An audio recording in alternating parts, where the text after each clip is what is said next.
MD has a threshold of $1 million. A day, they sign 20 contracts, all of them 900, 900, 900, 900. These are the key issues that I am focusing on. And so let me tell those politicians, and excuse my language, Mr. Speaker, I believe that some of the criminals are part of it. On social media and trying to muddy the waters, your days are numbered. Mr. Speaker, the containers have serial numbers. They are received at the port. They are entered into a document. There's a manifest for it. Before they move on, somebody has to sign for it. It has to go through an agent. It has to get to a destination. And I will trace all of that. We will trace them. That is the way to go. Already, I have written to the Bureau of National Investigations or National Investigation Bureau to commence investigation. Mr. Speaker, in winding up, we are giving some immediate directives. The procurement unit was merged with the estate department. The head of procurement was jettisoned, and the head of estate department was then made to take care of the procurement. So I've written to ECG immediately that should be decoupled, and a qualified procurement expert should man the procurement unit. Secondly, we've reduced their budget from 500 million to 250. Because we must pay for the power producers.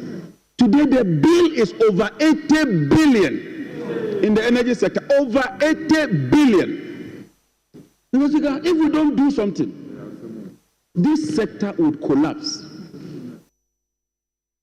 Na anso hono mo awurumanyamfo John Abdullahi Janapo okasa biem de tudwa se ECG for mu containers ayira e wo port no nyebe di kan nie etasi papa na nipa ko bi adwuma no ebedu porta na dua broni omakeka mu ho abom na omahu sele wasika na omache na omadi ne asie die amampenifo nya ne papa na nya ade a omo bossa akro no obemo mafo mu ho adi bebia containers na kodi bia no behwe waje oma na de e de amom na nipa nso ebeso mo pa achi ne wahwe hu ne se mra e na mo bedi ne ano eden pa.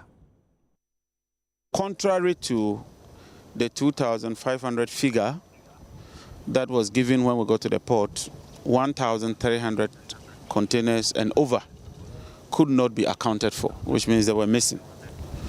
Let me put on record that these things have been happening since 2019. And as you can see for yourself, based on where we went, it's a syndicate that has been operating for some years now. As minister, I've taken a decision to break this syndicate. We would chase everybody, pursue every organization that has been operating this cartel. Clearly, as you can see, these are ECG cables. They are meant to be used by ECG. But they end up in these factories, and then they melt them in their smelter and produce aluminum rods. That is criminal. I've realized that some misguided element wants to play the NDC MPP politics. Let me assure them that is not going to work. As minister, I've sworn an oath, and it's my duty to ensure that the right thing is done. We would pursue them and ensure that the perpetrators are brought to book. We will do everything we can to trace these containers because they have serial numbers, they have manifest. And let me thank the port authorities and the Director General of the Ghana Ports for cooperating with us and providing us with information. And also to thank the general public. They have been providing the security agencies with information that has led to the arrest of these people. Where we are here, as you can see from behind, a lot of ECG cables stuck in this warehouse, and they've all bolted. Indians and Chinese people have run away. So far, some people have been arrested, and we would ensure that the law takes its course. Why we have this problem is because if you look at the records, and I have the report here, in 2014, ECG's planned procurement was 1.397 billion. By the end of the year, they procured 8.2 billion. And so they engage in frivolous over expenditure, procured items that they did not have money to clear, and that is what has brought us this far. The same with 2023. Their planned procurement was less than 1 billion. they ended up procuring 8.3 billion. That is more than 7.3 billion over and above what was approved for them. So if you look at the records, in 2022, they procured 1.3 billion. In 2023, they procured 8.3 billion. In 2024, they procured 8.2 billion. Way above what was approved for them. More than 700%. And so let me make it clear. Those who think that they can engage in political football, those who think they can use this to try and equalize, it will not work. Since 2019, this crime is being perpetrated on the state. The then government slept on it. This government will not allow this to continue. And as minister, I would ensure that we curtail this, we follow and apprehend those responsible, and retrieve the containers. In simple terms, I want my containers. Simple as that. And wherever the containers are, we'll trace them. And those we've apprehended will not just prosecute them, we'll go to court and seek an order to sell those assets there to defray the cost so that we use that money to invest in the grid system and to make power delivery available and reliable. Na yeremo eko Bank of Ghana aya omuma commercial banks ahodo no besia na ensihu a eho no mribi atwam na 27%. You see the Bank of Ghana chese watum e dey akọ 28%. Na Dr. Johnson Esiama ono na governor Bank of Ghana ono nsentofo edinkomo a cheche omani sika sebde eko ene DMT a ensihu a womodema anasa besia womodema commercial bank ensihu no they say Omatunga free 27%, they are called 28%. Undercapitalized banks to safeguard the stability and soundness of the banking sector. The committee observed that the fiscal stance was expansionary in 2024, and this has created significant fiscal impulses and a liquidity overhang that needs to be carefully managed. The strong liquidity conditions could spill over into other segments of the economy and derail the disinflation path. While the government has signaled a strong commitment to fiscal consolidation, monetary policy restraint, we think, is required going forward. Now, while headline inflation has declined marginally, it remains a concern. Both food and non-food inflation are significantly above expectation, and core inflation remains elevated. While food inflation was driven largely by supply-side factors, preventing the second-round effects from such increases will be essential. The persistent inflation dynamics over the past year, partly driven by both fiscal and monetary policy missteps, will require a policy reset to re-anchor the disinflation process. Now, to restore price stability going forward will require a tight monetary policy stance, strong liquidity management, and commitment to the 2025 budget, which seeks to reset the fiscal consolidation process. Now, on the monetary policy decision, under the circumstances, the committee, by a majority decision, and I mentioned majority decision, for the first time we are using a majority decision, unlike the unanimous decisions we have used in the last many years since the framework began. And so by a majority decision, the committee decided to raise the monetary policy rate by 100 basis points to 28%, and this is meant to re-anchor the disinflation process.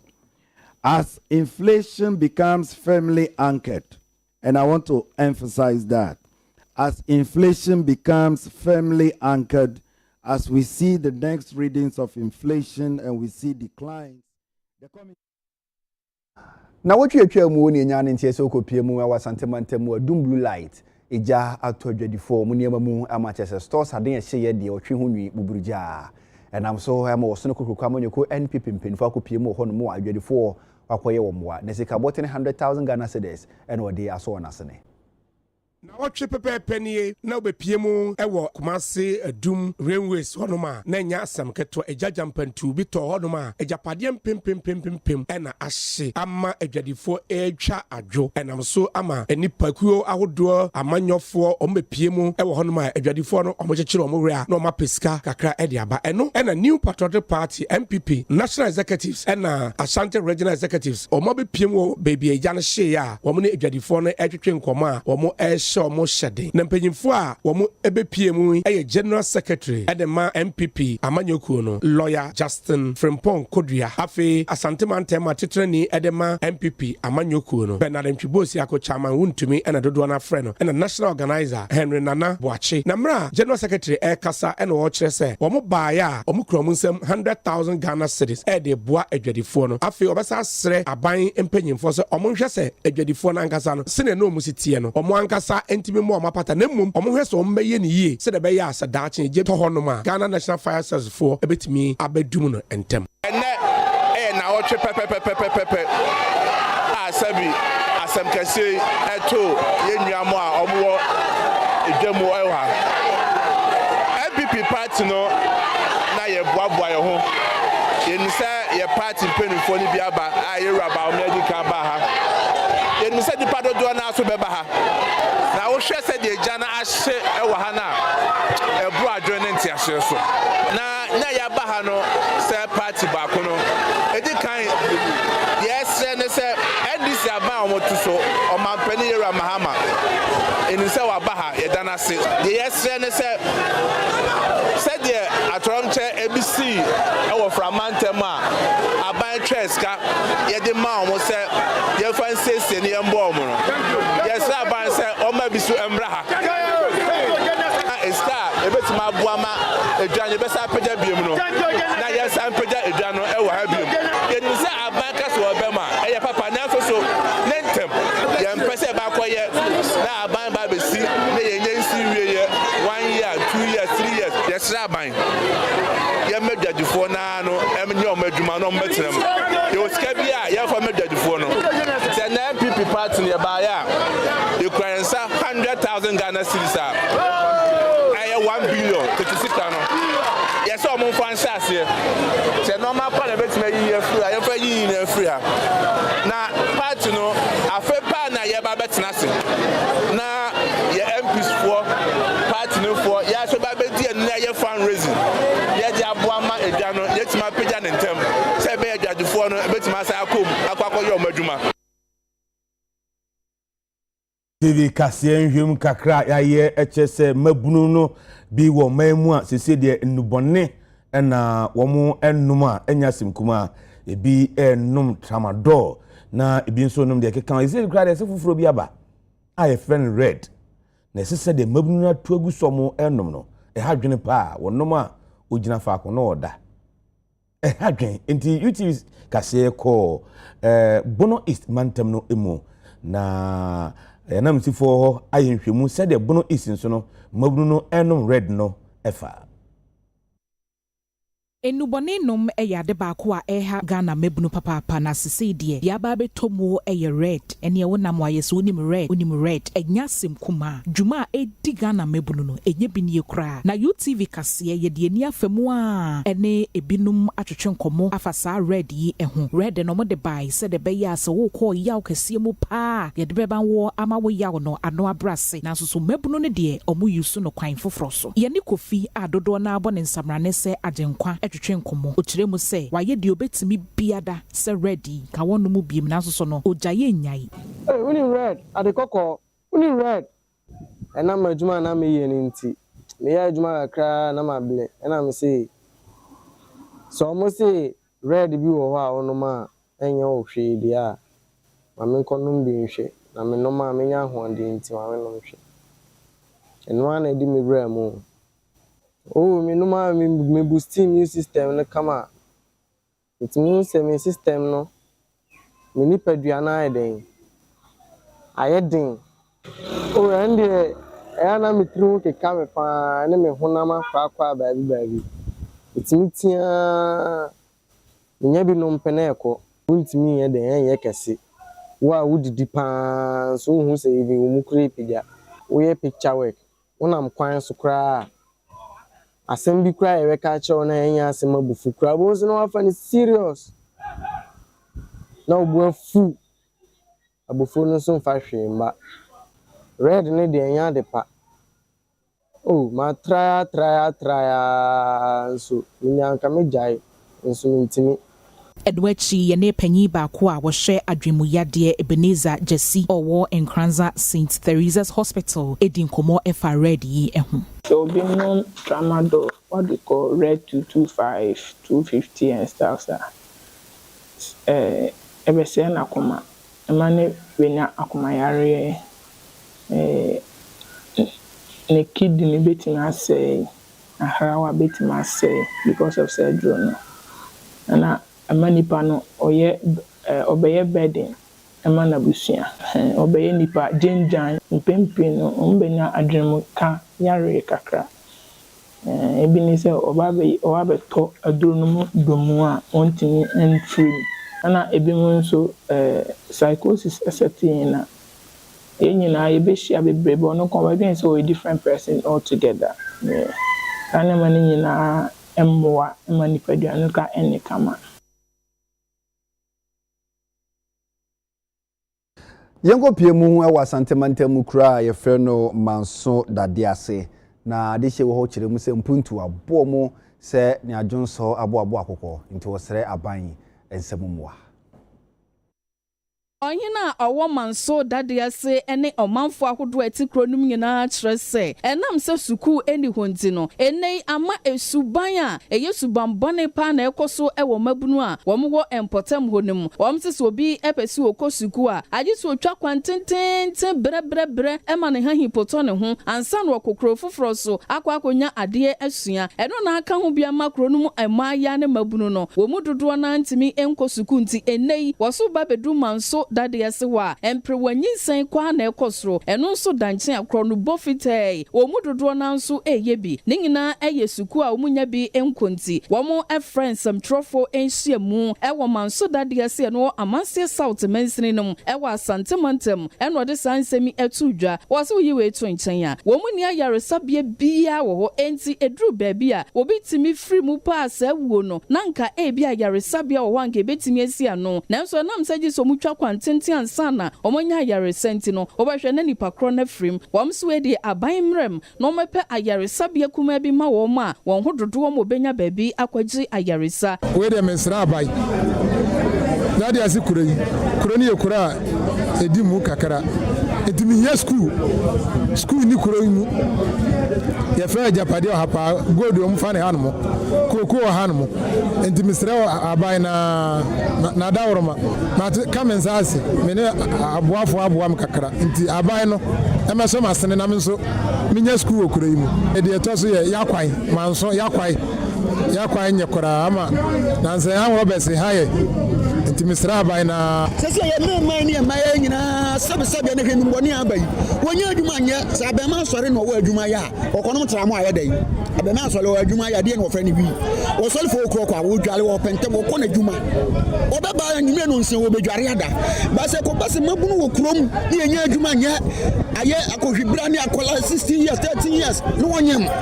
mpre wanyin seni no ma bi aye koso no ko se enkoye ma yayi omi se nyeku adwuma yenyeku adwuma yensase wo hanyina no manse naje ene koko wo mo koko nyina manse aje koko ni adwuma no so anka mo gye na wase enya bi ye no omo so mo fa ma yayi sese na boy sam boto mo nyina no obia ni afomdwo wa ha obia ni sa na adwuma manse adwuma wo mo matime wi kakra kora no wo ko ese wo dia preparation toto kora na training abefa se be ye no wo ko duru ha yesi wa feli etiebe hia se adwuma no so mo se ye wo mo pa boys ne maba wa no maba ye adwuma ne dia training ne dia wa ko bi no wan pass kora mo fo mo nhye masters ne nchen no mo nchire o mo ebise nipa na no ba ye master no fitinya no ye master wo fa obi nchen no ba ye master no teze tia no ebugo sa wa hwe bedum ne bi no na kwaya akro no sam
awie ana bere me yakwan na kasebo no ye de esie kasebo na sisi ne kwamu atene David Ofori Safo eni mpinfo besi nkonwa na wadi Ghana ho enkomo se na ye sha ase bobo kasebo no so kirebo no ene obedi nkomo afa Chief Justice ne ho se nipa bi di petition na koto mampanyina pono so se Chief Justice ye ngene de ben fanfre ni sam ye ko bi so kiremu se da bi wo se o mampanyina petition ko no Chief Justice honumu ansana odema council of state awaye emra so se da bi enye ne sa enti dynamics ne tesan ho sem tesan ye bi asipen enti president no ne ahweso na odi agina enti no nim se oni mpenifo di ehia obedi ho nkomo ye akenkanfo ye mebiem Sadat Mohammed mene David Ofori Safo ye twa won ba ye ba nkomo no ebeto aso ama